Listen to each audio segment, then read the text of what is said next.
Kazoo, switcheroo, Anyone But Me by Nancy Curlick. Chapter 9. Katy was in a great mood when she got home that afternoon. Pepper met her at the steps. Katy bent down and gave her cocker spaniel a huge hug. Pepper licked her on the nose. "Well, I'm glad to see you. You are happy again," Katy's mother said as she came out of the house with 2 glasses of pink lemonade. "You just weren't yourself this morning." Katy laughed. Her mother didn't know the half of it. "So, did anything exciting happen at school today?" her mother asked. Katy almost choked on her lemonade. It was only the most exciting and scary day of her whole life. But Katy couldn't tell her mother that. Instead, she said, "Our hamster got loose and I caught him." "Good for you," her mother said. Then she shuddered. "I can't imagine having a hamster running loose around the classroom. I don't really like little rodents like that." "Oh, you'd like Speedy, Mom. I know you would." Katy finished off her drink. "So, what do you want to do this afternoon?" Katy's mom asked as she slipped slowly at her drink. "You want to come inside and have some cookies before you start your homework?" Katy shook her head. "We don't have a whole lot of homework today, just a current events worksheet. So can Pepper and I go for a walk?" "I don't see why not," her mother said. "You can do the worksheet after dinner. I'll put the newspaper up in your room." Katy handed her mom the empty glass and jumped up. "Come on, Pepper," she called out. "Let's walk." Katy never thought she'd be so happy just to walk around on 2 legs, but it felt great to stand straight and tall. She loved being able to run wherever she wanted, not just on some silly squeaky wheel. Katy did a big cartwheel right in the middle of the sidewalk. Unfortunately, Katy was not very good at cartwheels. Instead of landing on her feet, she landed splat right on her rear end. As Katy stood up, she noticed a boy about her age sitting alone on his front porch. He was wearing dark sunglasses and a baseball hat. At first, she didn't recognize him. Then the boy called out, "You okay?" It was George Brennan. A nervous feeling came over Katy. Was George going to make fun of her for falling down? "I said, are you okay?" Katy stood up and brushed off her jeans. "Yeah, I'm fine, thanks." She looked at George. He seemed more embarrassed than she was. He seemed kind of sad, too. For the first time, Katy felt a little sorry for George. At least, when George had made fun of her for falling in the mud, she'd had friends to cheer her up. George had no one. "Is this your house?" she asked him nervously. "No, I just like to sit on other people's porches." George snapped back, making a nasty joke. "Of course it's my house." Katy turned and began to walk away. If George was going to be mean, she wasn't going to talk to him. "Hey, is that your dog?" George called after her. Katy stopped walking. She turned around and smiled. "No, I just like hanging out with other people's dogs," she joked back. "Of course he's my dog." George smiled. "A little bit." "Good one," he admitted. Katy smiled back. "His name's Pepper. You want to pet him? Or are you afraid of dogs too?" George blushed. "Never mind." Katy felt bad.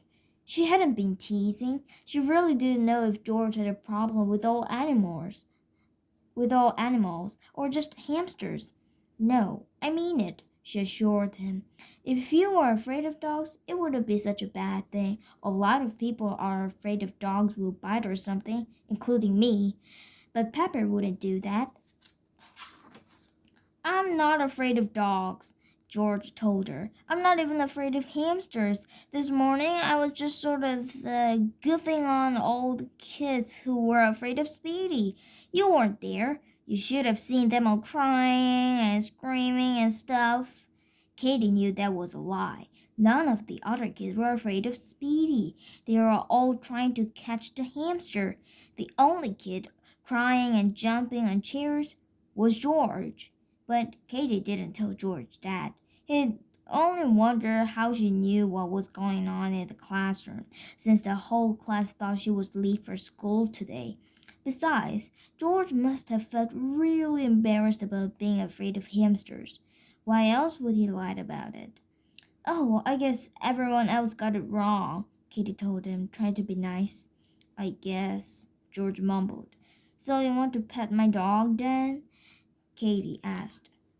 Okay, George said quietly. Katy walked Pepper up toward George's house. George reached his hand out slowly. It was obvious that he was nervous around dogs too, but he wasn't going to admit it to Katy. Pepper sat on his hind legs and lifted his head. When George gave Pepper a little pet, the dog licked George's hand. George wrinkled up his nose. He wasn't used to dog kisses. He's a pretty cool dog, George admitted. Thanks, Katy replied, sitting down next to George. You know, it's okay to be afraid of something. George frowned. Oh, yeah, right. So, what are you afraid of? I was afraid of you, at least until today, Katy admitted. George smiled. He seemed almost proud of the fact that Katy had been scared of him. So, you're not afraid of me anymore, huh? He asked her finally. Katy shook her head. Nope. I guess none of the kids are scared of me after today, George moaned. Why would you want us to be scared of you? Katy asked. George shrugged. Just because. I don't know why you have to make mean jokes all the time, Katy said. I make jokes so that people will laugh, George told her. I'd rather have people laugh at my jokes than laugh at me. Why do you think people will laugh at you? Katy asked him. George looked at her and rolled his eyes. Are you kidding? I'm the new kid.